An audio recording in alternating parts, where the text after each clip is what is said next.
Good morning, I'm Nicole. When I started silversmithing in 2011, I had no idea what I was doing. I purchased my first torch. It was a Little Smith oxygen propane. I chose that torch because I had read or heard that propane was safer in the home, and I had a toddler at home, so that's what I chose, but I really had no idea what I was doing. And so to teach myself how to use the torch and perfect my torch control, I gave myself a series of self-challenges. And my first challenge for the first couple of years that I was silversmithing was to make 100 chains. I tossed around maybe 5 to 10 different designs and repeated them, different lengths of chains from 16 to 24, 36 inches, mostly 16 to 18 inches, but learning how to fuse sterling silver wire and solder some of the joints. So today I'm going to show you how to make what I call the barbell chain, which is like the one that I'm wearing. Here we go. To make this barbell chain, you'll need 16 and 18 gauge round sterling silver wire, which when I started out found super confusing because as the wire gauge increases, the number decreases. Anyway, so you're going to need 16 and 18 sterling silver, and I get it from Rio Grande in bulk. Once you have your wire, you're going to take your flush cutters and you're going to snip the 16 gauge wire, approximately 1.5 to 2 inches long. You can certainly make your own design with this chain, but all of mine are about the same length, and I have about 15 different lengths. You'll then take your round nose pliers and put the 16 gauge wire that you've snipped into the round nose pliers and wrap the wire around until you actually bypass itself. Then you'll take your pliers and put it at the exact spot where you've bypassed, basically at the end or the tip of the wire, and fold the wire backward to make a lollipop top. Do the same thing on the other side. Again, wrapping that wire around the pliers until it overlaps. And then move your pliers to that spot at the very tip of the wire. Take the tail of the wire and push it upward to make a lollipop top. That way you don't have a sideways angled loop. Then you'll take your pliers and pinch the wires so that they're flush, so that when you put them down on the platform, they sit flush on the platform. These are going to be fused, which means there's no flux or solder involved. So I have to make sure that my torch has the exact right heat, so I'm adjusting it here. And then I'm going to focus my torch on the heat mass, which is the length of the wire between the two loops, rather than on the tip of the wire, the most vulnerable spot. I also always have my pick in hand because the silver must be touching in order to fuse, and if it's not, then I use my pick to nudge the silver back together. In order to fuse, the 2 or 3 or multiple joints, pieces that are coming together at the joint, must be touching, and they all have to reach the same temperature at the exact same time. I'm repeating this step over and over and over in the hopes that you see exactly where my torch is pointing, that it's heating the mass and not the vulnerable tip of the wire. And then if your loop is too big, you can go back and shrink it by focusing your torch at the very center of the loop. Also note that with the Little Smith oxygen propane torch, it's important to be at the very tip of the cone, the inside cone, not too far away. So here you can see how close I am, and you can also see the angle of my torch. My torch is pointing directly at the spot on each link that I'm wanting to fuse.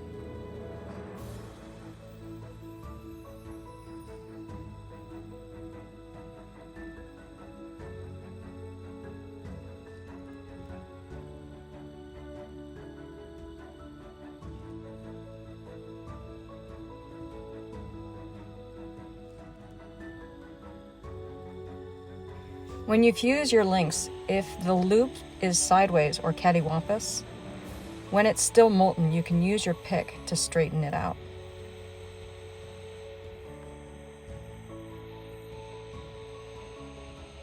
In this next shot, I'm going to show you what happens when you focus your torch on the vulnerable spot. How it pulls away rather than fuses to itself. You can fix that. Again, by pointing your torch at the mass and using your pick to nudge the silver together. Again, as long as it's touching, it will fuse. I'll repeat that spot. It pulled away. Now I'm going to point my torch at the mass, right there. That corner is the mass. I'm using my pick, heating the mass, using my pick to nudge it together, and now it's fusing.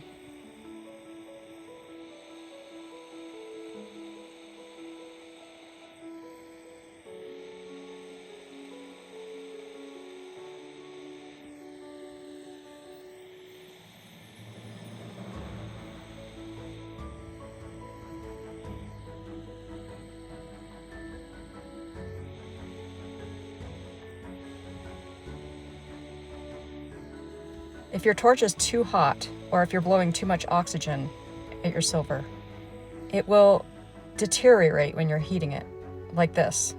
It'll look like it's literally falling apart. That means you're too hot or too far away.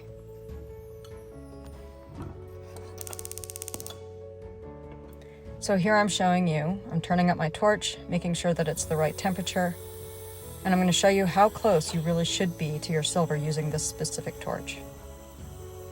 That's too far away, hot, it's only turning red, and now it's starting to deteriorate. Nothing's happening. That means, again, too hot, too far away. So I'm adjusting my torch, turning down the oxygen, turning down the propane to match, and now I'm getting down, making sure my angle is correct, and very close to the silver, and that's where it's most effective. Now you'll want to hammer just the links, not the bar, just the loops. That way they don't kink when they're being worn. You can hang the link off of your anvil so that you don't hit the bar if you prefer.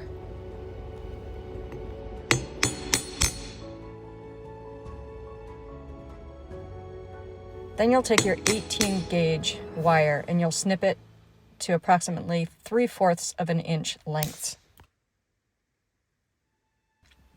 Hold that wire in tweezers or tongs and then heat the bottom of the wire. Make sure that it's nice and straight so that the ball isn't sideways when you heat it. And then you'll just ball that wire. Don't worry if the ball, if you have wrinkly balls, if there are air pockets in the balls, because you can straighten that out later using the heat of your torch straight across the top of the silver. So then you're going to take 2 of the links and place them together and hold them together in a third hand. And then you'll take one of the pins that you created with the ball and stick it through. Turn on your torch again and make sure that your flame is pointing away from your third hand so that your third hand doesn't heat up, and point it away from your piece so that you don't melt it. And then you're going to heat the pin until it balls. There still might be some wiggle room in there, so pause to allow that ball to cool down so it doesn't fuse to the bottom link. You can turn up your torch and then go back and heat that bottom ball again, and it will pull upward. That way you'll have a nice link with the ball rivet that's nice and tight, but not too tight. I use this technique in all sorts of hidden connections and hidden joints in my kinetic jewelry. And here you can see how it works. Now I'll repeat the whole thing for you.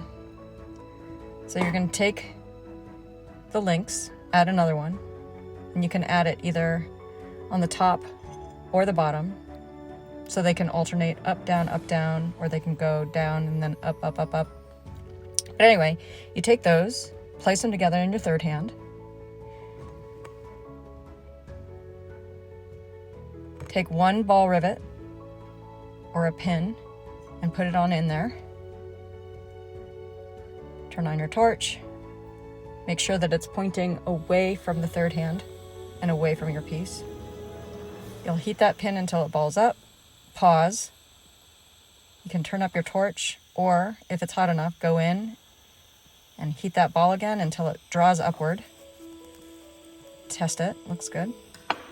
And call it quits for that one. And now you can see the chain starting to come together.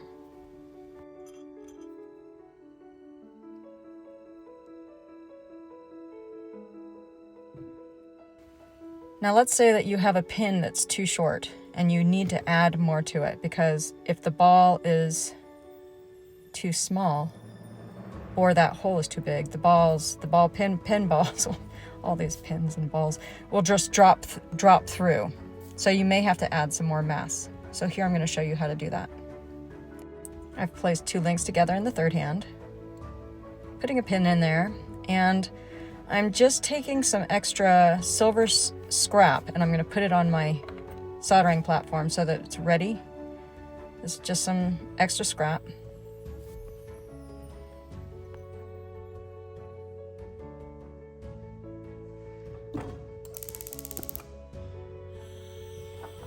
I'm heating the bottom of the pin until it balls, and then I'm actually going to lift it with my pick to heat the top ball, because already that top ball has a little bit of a wrinkle on it, so I'm smoothing out that wrinkle with my torch, just going straight over the top.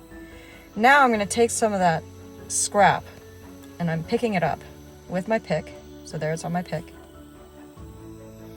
And then I'm going to heat the bottom ball and the scrap that's on my pick at the same time, and they'll fuse together to increase the size of that ball on the bottom. See there, now it's a little bit bigger. I'm going to do that whole step once again, not the scrap part, but just showing you how to pull together the links, put the pin through, but this time it's going to be a close-up.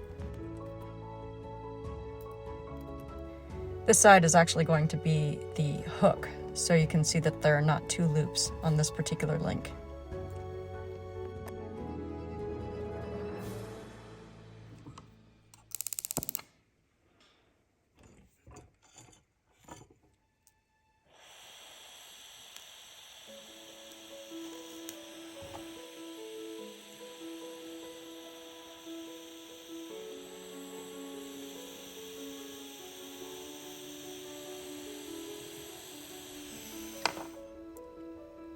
And so there you go. This one has links that are up, down, and that's how it moves. From here, I throw it in the pickle. Well, first I'll finish it up, but then I throw it in the pickle, and then I do liver of sulfur and I polish it up. I'll show you another type of chain in a future episode, and hope you learned something today. Thank you.